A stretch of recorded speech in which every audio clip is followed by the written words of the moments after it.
In this episode of the How to Get on Reality TV podcast, we take an in-depth look at how deep you actually need to go in revealing who you are in your audition video.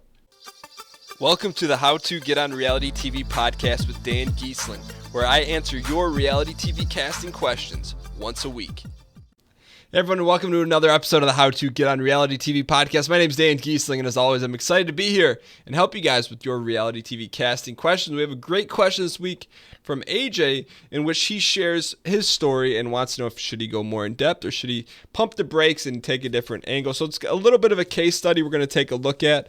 But before we get into that, I want to remind you guys about the complete reality TV video boot camp that I created. It's a series of 4 classes and 4 online classes that you can take that come with worksheets and everything you need to do to hone in and come with your character, what you need to say, how you prepare for it. It covers everything and even breaks down my audition videos, the ones that were successful and one that wasn't so successful. You can check that out by going to howtogetonrealitytv.net/bootcamp. And also on the page, there is a free class on there. So it's about an hour long, and it gives you a lot of tips and gives you insight as to what the rest of the course is going to be like. So you can check that out right now by going to howtogetonrealitytv.net/bootcamp for all the information on how to access the video boot camp and put yourself in a position to be successful. But without any further ado, let's go ahead and jump into this week's question from AJ, which is all about getting in depth with your character.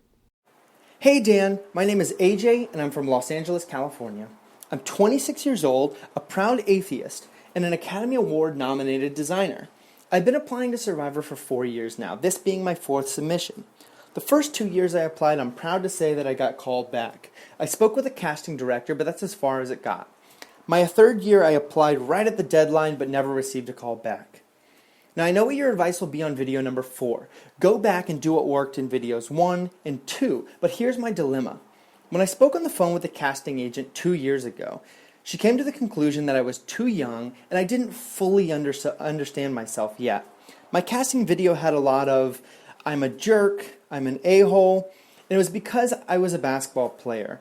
I played in college, my grandfather owned an NBA team, so I felt confident on the court, and whenever I played, I behaved kind of like a jerk. But that's not who I am in my everyday life. I'm actually kind of nice. So my question is this: in my video, should I continue to play up this competitive persona that I have, this jerk mentality, or should I try to give a more well-rounded look at my life? Playing up the controversial religious beliefs maybe, or my experience as an artist and designer. What are your thoughts, Dan? I love the podcast, I love the website, and I'm looking forward to one day thanking you as a Survivor contestant. All right, AJ, first and foremost, thanks for the kind words, and also thank you for your very pointed question. You revealed a lot of information about your specific story that allows us to take a further look and figure out what to hone in on. So the first thing I like about you is that this is not a fly-by-night operation. It sounds like you've been after this for a couple years. Just to recap, you've gotten a couple callbacks, and you never kind of turned the corner. You never made it to finals. And the feedback that you got was that you were too young and you didn't fully understand who you were or your character. And it sounds like you played a lot up in terms of being a villain or being a jerk, and that may or may not be exactly who you are. And it doesn't sound like that's who you are based on how you've presented yourself, at least to us, and as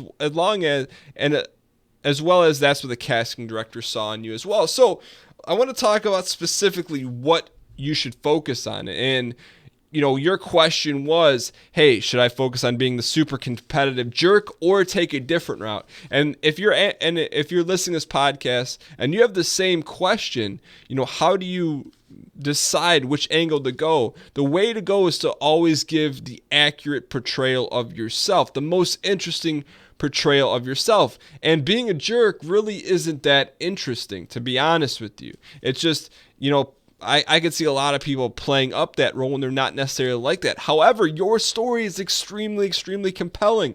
Okay, first off the top of the bat, that's not even a saying. Right off the bat, okay, I can see your Chiron being, Academy nominated artist. Okay, whether you work on sets that you didn't really reveal, but you've been nominated for Academy Award.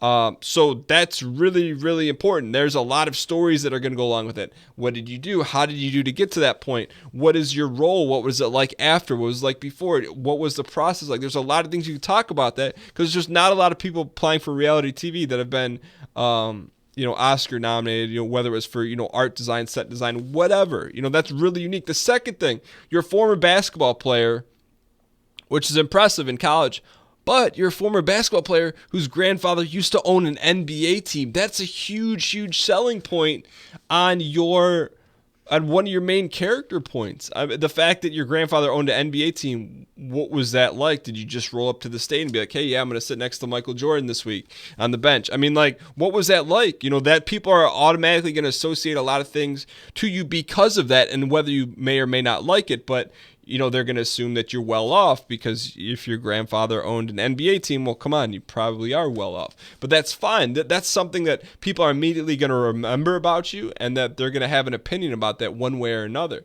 And then the third thing that you want to focus on that kind of brings your whole character another depth is the fact that you're an atheist. Okay, so you're an Academy nominated artist who's a former college football player whose grandfather owned an NBA team and is also an atheist. There's so much to talk about right there. That's what you need to focus on. That's who you are. You're not a competitive jerk. Well, you may be a competitive jerk, but that's not who you are, and that's not who your character needs to be. You need to focus on, and this is why I'm glad you present this. We get people that leave voicemails or questions like this from time to time that have really compelling stories, and you may be looking over here, but right in front of you is essentially, what's going to give you the best chance of success in reality TV. So I'm glad you asked that, AJ, but that's what I would focus on. There's so many different things you can break off from those three main character points. And on top of all that, that's going to make you very, very memorable. They're not going to forget. You walk in the door, they're not going to forget that you've been Academy Award nominated, that you've been a collegiate football player whose grandfather owned an NBA team. The fact you're an atheist, those things are not going to be forgotten about you. How many jerks walk through their casting door every single day? And how many jerk people they interview? A lot. But how many, have those three things that you have? Zero. So I hope that helps. AJ, as a small thank you, we're going to send you a free copy of my digital story, How a Normal Guy Got Cast on Reality TV. And if you want your question answered on the podcast, just like AJ, you can submit it through the website, through your mobile phone, through your iPad, through your tablet, going to howtogetonrealitytv.net/ask. So AJ, thanks so much for that question. All right, so that wraps up another episode of How to Get on Reality TV podcast. As always, new episodes are posted every single Monday on the channel, whether it's through YouTube, through our website, or through your iTunes feed. So make sure that you guys, that's when the schedule is. I don't talk about it too much. But outside of that, if you guys want to check out that free 1-hour course, the free 1-hour look into the How to Get on Reality TV video boot camp, check that out by going to howtogetonrealitytv.net/bootcamp. You can check it out. I believe also in the video we break down, you get a look at one of my casting audition videos. And it's well worth taking a look at. I'm looking at it right now, to be honest with you. Go to How to Get on Reality. Yeah, it's on there. My first ever audition video is on there. You can check it out by going to howtogetonrealitytv.net/bootcamp or /video. Both links work. Thank you guys so much for watching, and I will see you guys next week.